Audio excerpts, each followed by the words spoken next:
तो hello guys, आज हम सीखने वाले हैं लिक्विडिटी के बारे में। लिक्विडिटी जो है बहुत इंपॉर्टेंट कॉन्सेप्ट है हमारी ट्रेडिंग के अंदर। अगर आपको लिक्विडिटी नहीं पता क्या होती है तो आप कभी भी सक्सेसफुल नहीं बन पाओगे, बिकॉज़ जब तक लिक्विडिटी आप समझ नहीं पाओगे तो आपको पता नहीं होगा कि मार्केट ने किस जगह मूव करना है।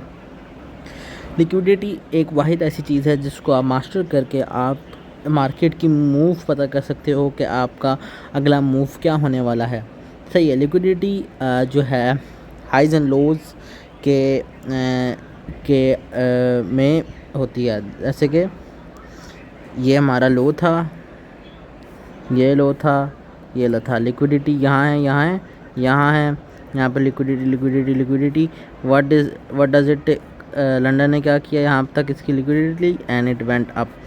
सेम तरीका यहाँ पे टोक्यो पे न्यूयॉर्क में हुआ। यहाँ पे जो थे ये लोस थे, पर जो है लंदन यहाँ तक पुश नहीं कर पाया, तो न्यूयॉर्क ने क्या किया, यहाँ तक आया और इसकी लिक्विडिटी ले ली, जिसके बाद न्यूयॉर्क अब चला गया। ये होता है सिंपल कॉन्टेक्स्ट कि आपकी जो है मार्केट कहाँ मूव करने वाली है टाइम सेशन के अंदर। सही है। इसी तरह एक और एग्जांपल दिखाता हूँ। जैसे कि देखो यहाँ पे लिक्विडिटी थी, लिक्विडिटी एंड यहाँ पे लिक्विडिटी थी। इन सारी लिक्विडिटी को टोक्यो ने न्यूयॉर्क ने स्वीप किया एंड इट वेंट अप। जो लिक्विडिटी होता है वो एक मार्केट का फ्यूल होता है। सही है। जब तक जो है मार्केट लिक्विडिटी स्वीप नहीं करेगी। लिक्विडिटी होता क्या, जो पेंडिंग जो स्टॉप लॉस होते हैं ट्रेडर्स के, जिनको ट्रेडिंग नहीं आती, जो रिटेल ट्रेडर्स होते हैं, जिनको लिक्विडिटी इन चीज़ों का नहीं पता होता, जो सपोर्ट एंड रेजिस्टेंस वाले ट्रेडर होते हैं, उनकी समझ लो यहाँ पे लिक्विडिटी होगी। फॉर एग्जांपल यहाँ पे रेंज कर रही है मार्केट, तो फॉर एग्जांपल हमने यहाँ से हमने बाई किया, तो क्या हम यहाँ पे जो है इस जगह से स्टॉप आउट हो जाएंगे। क्यों? क्योंकि हमने लिक्विडिटी को अंडरस्टैंड नहीं किया, क्योंकि यहाँ पे जो थी लिक्विडिटी रेस्टिंग थी, स्वीप नहीं हुई। सही है। तो यहाँ पे क्या हुआ, यहाँ पे अगर हम बाय करते तो यहाँ पे मार्केट मूव नीचे आया, यहाँ तक हमारा स्टॉप लॉस हो जाता और मार्केट ऊपर चली जाती। सही है। फिर हम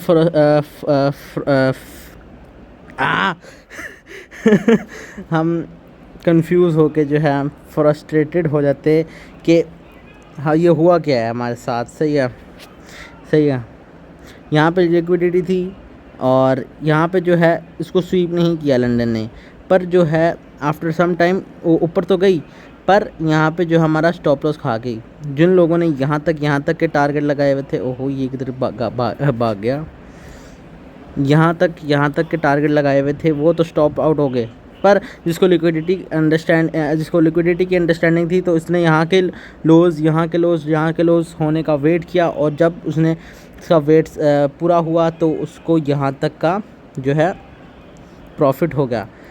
हाँ, वापस मार्केट ज़रूर आई थी, पर उसने जहाँ का टारगेट जो एवरेज मूव होता है नैस्डैक पे, अगर वो कैप्चर कर लिया तो उसके लिए तो सही है।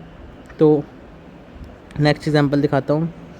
यहाँ पे लिक्विडिटी थी, यहाँ पे लिक्विडिटी थी। अब टाइम फ्रेम बहुत ज़्यादा मैटर करता है। मैं 15 मिनट के टाइम फ्रेम पे हूँ, अगर आप 1 आवर के टाइम फ्रेम पे, अगर आपको एक लो भी स्वीप हो जाता है तो वो भी एक लिक्विडिटी स्वीप को लाएगा, क्योंकि उस एक कैंडल के अंदर बहुत सारे ऑर्डर्स होते हैं। सही है। अगर आप 1 आवर के ऊपर देख रहे हो तो आपकी जो लिक्विडिटी स्वीप है वो ज़्यादा होगी एज़ कम्पेयर टू 15 मिनट। सही है। फॉर एग्जांपल यहाँ पे लो थे, यहाँ पे ये लो था, ये लोज थे। सही, ये सारे लोज हैं। यहाँ पे क्या हुआ, न्यूयॉर्क ने क्या किया, जैसे ही ओपन हुआ यहाँ पे सबके स्टॉप लॉस जो थे खाए और यहाँ से ऊपर चला गया।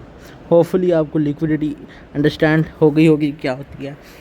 लिक्विडिटी जो है इसकी डिफरेंट टाइप्स होती हैं। इस तरह के यहाँ पे जो है सेशन की जो लिक्विडिटी है वो बहुत ज़्यादा इंपॉर्टेंट होती है। अगर आपने सेशंस की लिक्विडिटी अंडरस्टैंड कर ली तो आपने पूरी मार्केट को समझ लिया। सही है। क्योंकि एक दूसरी मार्केट तब ही मूव करती है, बिग मूव्स देती है, जब वो लिक्विडिटी स्वीप कर ले। सही है। हाँ, न्यूयॉर्क जो है करती है लिक्विडिटी स्वीप पिछले सेशंस का, और वो लिक्विडिटी स्वीप या मैनिपुलेट किए बगैर वो मूव नहीं देती। सही है। ये आपने इस दिमाग में बिठा लेनी, या तो वो एफ से मैनिपुलेशन लेगी, या वो यहाँ लोस के या हाइस को स्वीप करने के बाद आपका इंटायर मूव देगी। सही है। होपफुली आपको लिक्विडिटी अंडरस्टैंड हो गई हो। अगर आपको समझ आई है लिक्विडिटी क्या होती है तो इस वीडियो को कर देना लाइक। आपको मिलता हूँ मैं अगली वीडियो में, तब तक के लिए अल्लाह हाफिज़।